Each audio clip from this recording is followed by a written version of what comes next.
I did actually have a fantasy that actually, rather than standing up here and talking, I would kind of reveal a big sound system and you would then get up and have a good rave. But instead, I'm just going to say a few things. So I don't think it would be over dramatic to say that I think that the invitation I received to join in the Shepherd's Dance actually gave me my life. So I'm just going to say a few things about the Shepherd's Round Dance, but I'm going to begin just with an episode from my own life as a way of illustrating what I see as this precious gift. So in 1980, I walked into the London Buddhist Centre. And at that time, that action, that moving to step into the Buddhist Centre, was actually an act of desperation.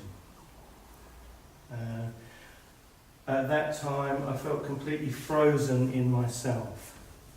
I struggled to speak to anybody, found it very hard to engage with fellow human beings. At the same time, I was an artist, I am an artist.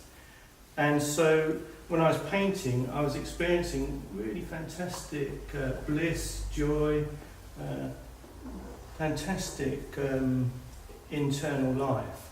But the rest of my life was very painful. So I was desperate to find a way to bring these two worlds together. And it seemed that meditation might be a way to do that. So quite early on, coming along to the Buddhist Centre, London Buddhist Centre, I did recognise that meditation was a very effective way of building some bridge between the bliss and the pain. But being in the London Buddhist Centre, what was excruciating was at the end of the meditation class, you'd have to come out into the reception area and talk to people. There'd be this kind of, you'd step out of meditation and there'd be all these people standing there who seemed to be completely comfortable, chatting to each other and at ease in themselves. That was how I perceived them. So I spent a lot of time really reading the notice boards in great detail and the covers, the backs of every book that I could find anyway to avoid coming into contact with people.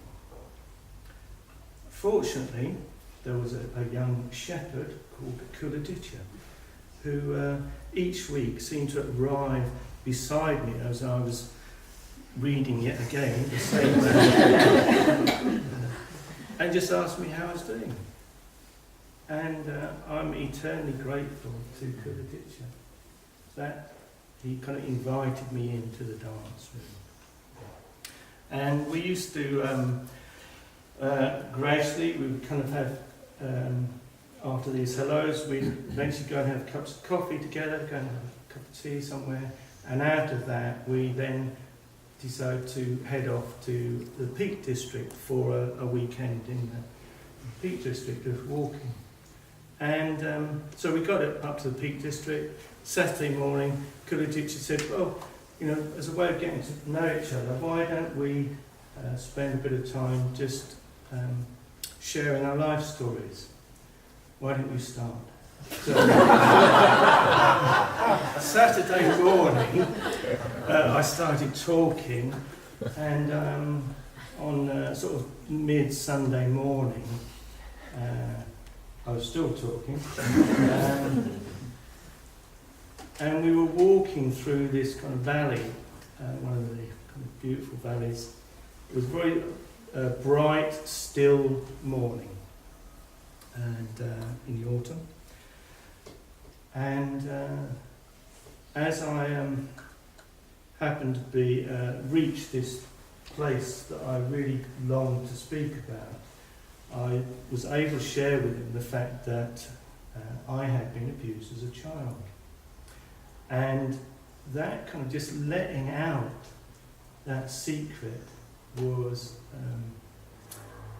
I felt great relief.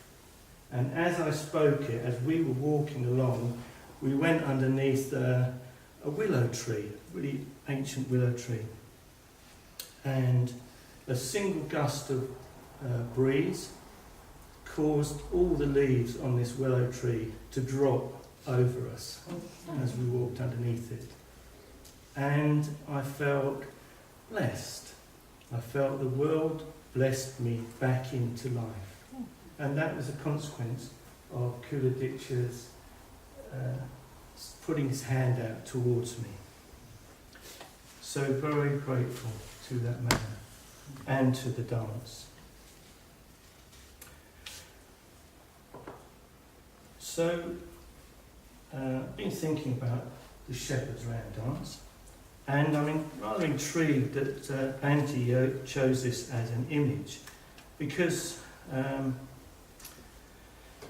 traditionally a shepherd is by necessity somebody who's living much of the time at the perimeters, at the outer edge of community. They have to follow their flocks beyond the kind of easy pastures, beyond the kind of enclosed field systems, and have to head off into the marginal land.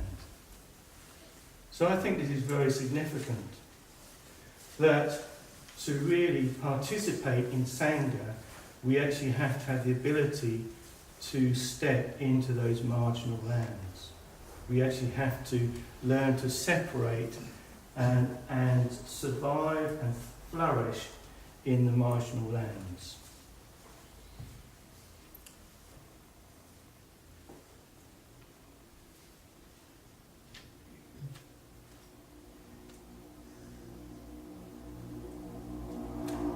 So the gift implies that actually we've all been called through this gate.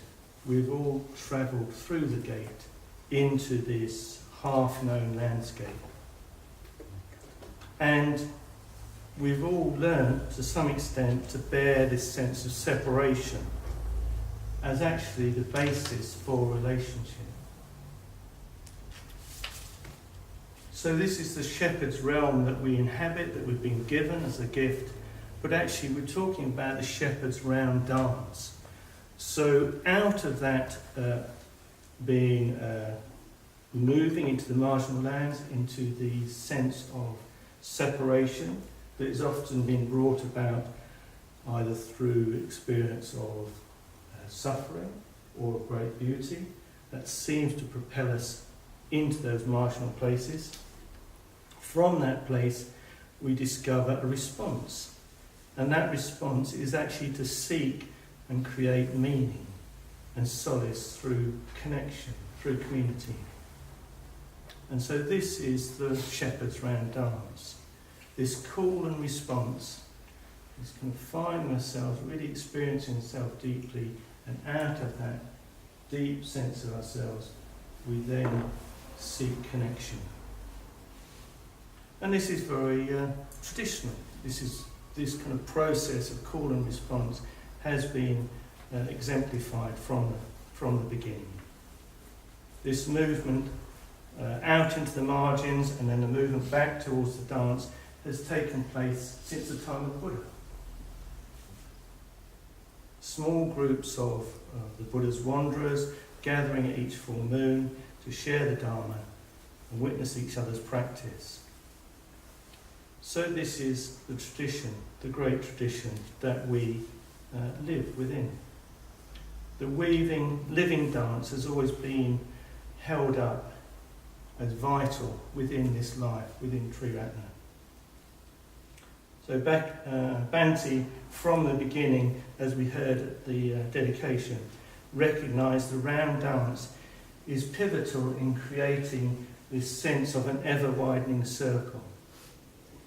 And in 50 years, this round dance has flowered incredibly.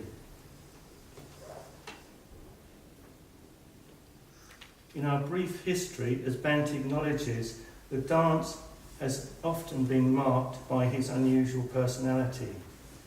And so, for some of us, the early forms of the dance became very painful and unhelpful. Some steps seem to have tripped many in their clumsy interpretation of the round dance. For others, those early periods were truly liberating. And this year, as others have mentioned, as a community, we've been looking back at some of our early learnt steps. And this for me has been a really inspiring aspect of our renewing dance, because it reveals that the dance is actually a reflective, living process that can't be locked into any particular set of steps. The dance is always more than a single person's dance, or even a dance amongst a very few individuals. The Shepherd's Round dance emerges out of our collective participation and responsiveness, and it's sustained by our individual efforts to be true to our unique journey, whilst being open to the influence of others. So this is what brings ever-renewing life to the dance. So this is what we celebrate today. And I think it's right that we do celebrate.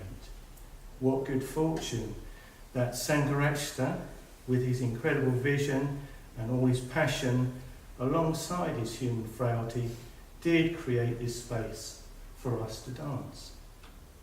What good fortune that we have this opportunity to be called out of our fantasies of separate and fixed ways of being. What good fortune that we have this opportunity to traverse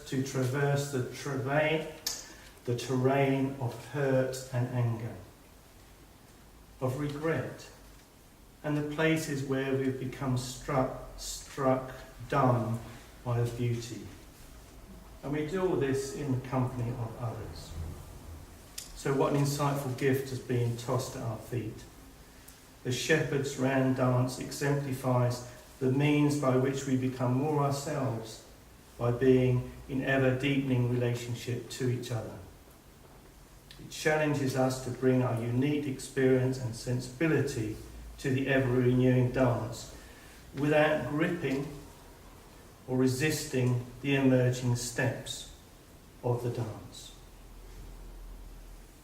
Now, it's said that friendship is the whole of the spiritual life, and we could say that the dance is the means to embody.